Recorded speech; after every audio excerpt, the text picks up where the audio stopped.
अस्सलाम वालेकुम दोस्तों, आज मैं आपको बताने वाला हूं कि व्हाट्सएप पर अपनी फ़ोटो का स्टिकर कैसे बनाते हैं। तो दोस्तों आज की इस वीडियो में मुकम्मल डिटेल के साथ बताने वाला हूं। आपने व्हाट्सएप को ओपन कर लेना है। इस तरह के स्टिकर आप खुद बना सकते हैं, अपनी पिक्चर लगा सकते हैं या किसी की भी पिक्चर का स्टिकर आप बना सकते हैं।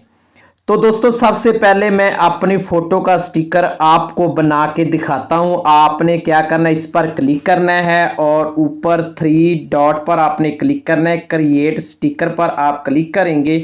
ये देखें दोस्तों, इसके बाद आप सेंड कर देंगे और ये देखें दोस्तों, ये स्टिकर बन चुका है। आप इसको ऐड कैसे करेंगे, इस पर क्लिक करेंगे, ऐड टू पर क्लिक करेंगे। ये देखें दोस्तों, ये ऐड हो जाएगा। ये देखिए आपके सामने है। तो दोस्तों इस तरीके से आप स्टिकर बना सकते हैं और ऐड भी कर सकते हैं। ठीक है दोस्तों, ये थी आज की हमारी वीडियो। अगर ये वीडियो आपको पसंद आए तो मेरे चैनल पाकी टिप को सब्सक्राइब लाजमी करें ताकि नई वीडियो आप तक पहुंच सके। अल्लाह हाफिज़।